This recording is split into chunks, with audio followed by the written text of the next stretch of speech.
have you got any questions? Okay. Okay, Senator Waters. Thanks, Chair. Hi, folks. Just sticking with the Register of Environment Organisations, is the department undertaking a whole or a part review of the organisations listed on the REO?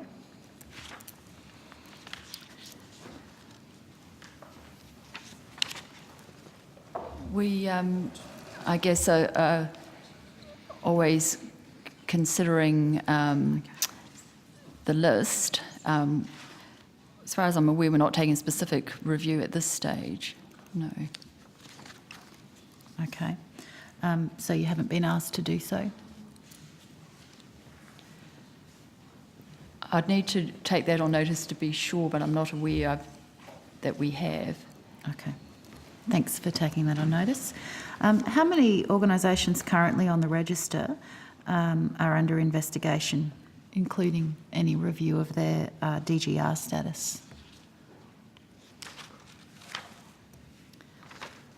Just seeing if I've got that information here or whether I need to take that on notice, Senator.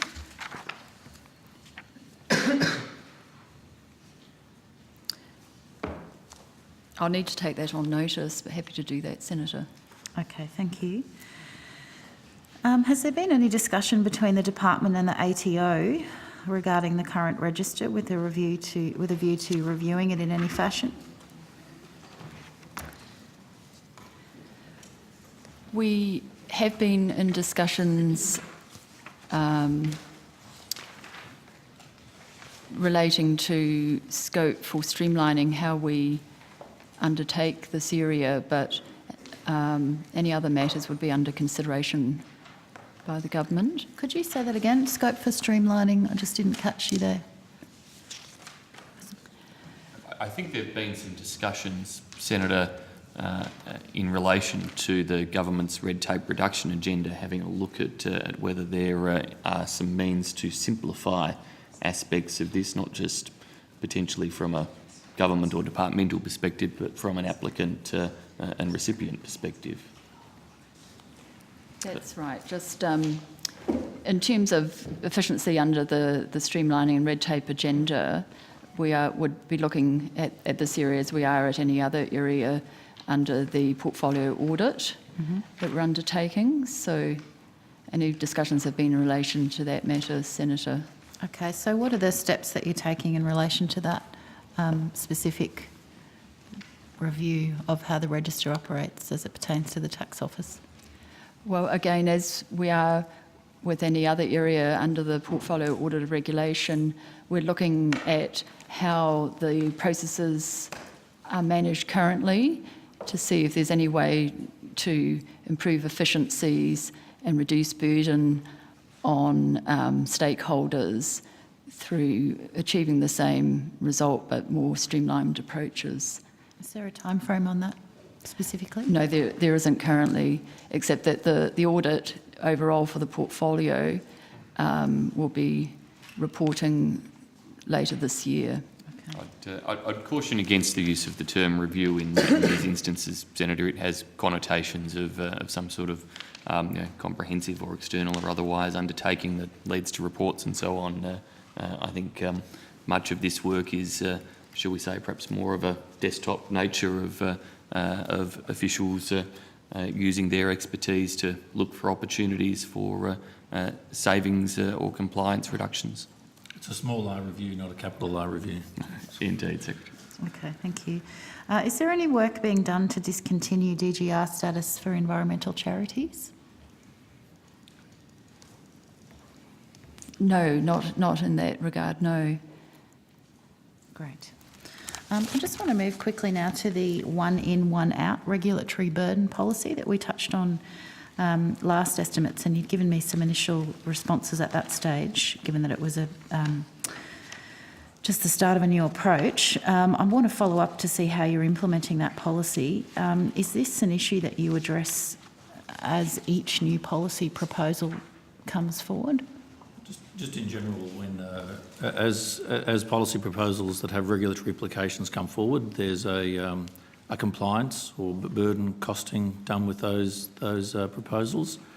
Some of those have reduced compliance, so there's a a regulatory saving, and some impose compliance, which is a regulatory cost. But we just keep a tab of those as over time. So each regulatory proposal has to have a costing associated with it in terms of the cost of business. So that's now quite a normal process, Yes, Senator. no, I'm not talking specifically about that aspect, but thank you for clarifying. I'm talking about the regulatory offsets policy, the idea that if you have a new regulation, you then have to take an existing regulation off the table. Well, that's the that comes down to this costing process is that on a net basis that we have to be in the black, not in the red in regulatory costings. Okay, I think So it doesn't mean that as any particular proposal comes through, well, we see whether there's an associated saving with a new regulation as part of a package of reform, but it's really in reference to the sum, to the total of where that's tracking. Okay, so if you in theory had a new policy that increased the regulatory burden, how would you then identify the concomitant reduction in regulatory burden? How would you pick what to drop? Well, there are different ways. I mean, as Ms Jensen went through, we're looking really across the portfolio as to are there ways that we can do our job differently, which deliver, in a sense, compliance or regulatory savings.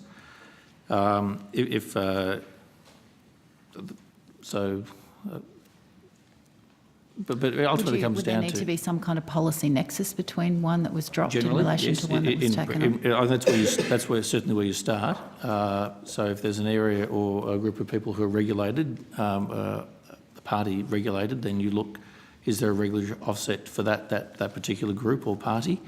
But ultimately it comes down to is what's the net, what's the bottom line on the regulatory burden. So you start there to look to affected parties, but it may be across the broader society that you have to look for those regulatory offsets. Is there any sort of guideline that codifies the approach that you're taking? There's a lot more detail to this, so Benedict, There's the Office of Better Practice Regulation has released a regulatory burden measurement guideline that advises all portfolios on the approach to measuring regulatory burden. So there's consistency in how portfolios measure both reductions in regulatory burden as well as any increases.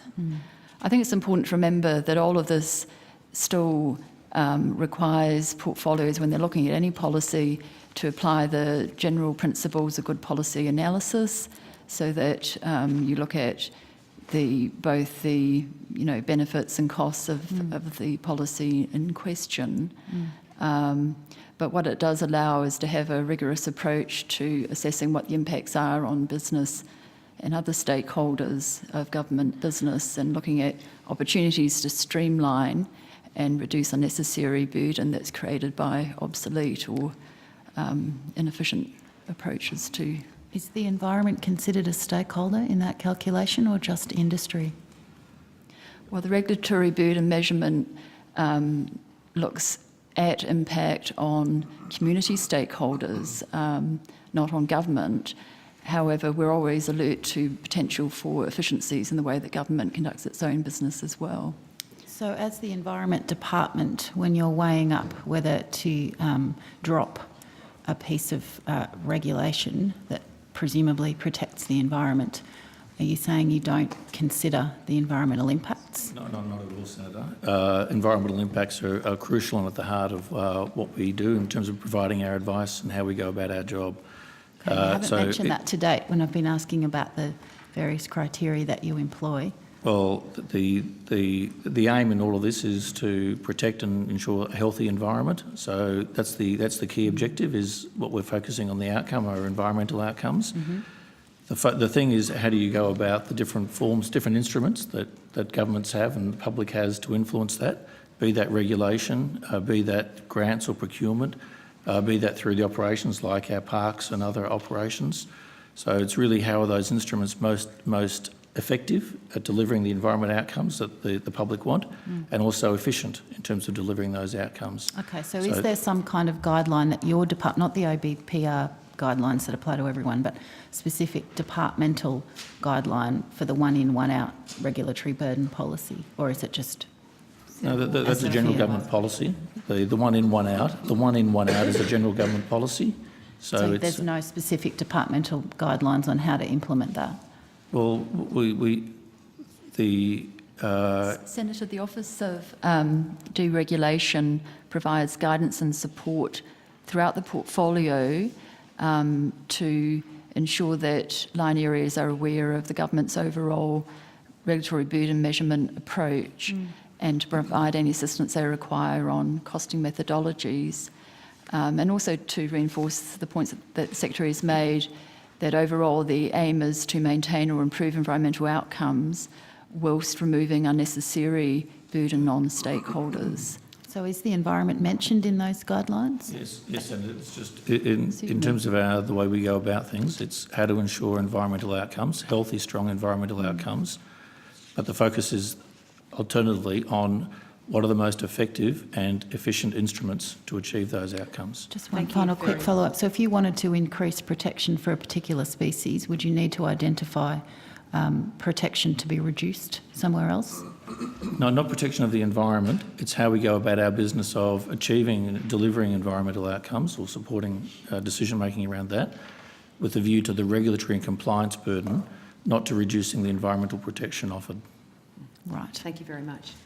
Okay, cool.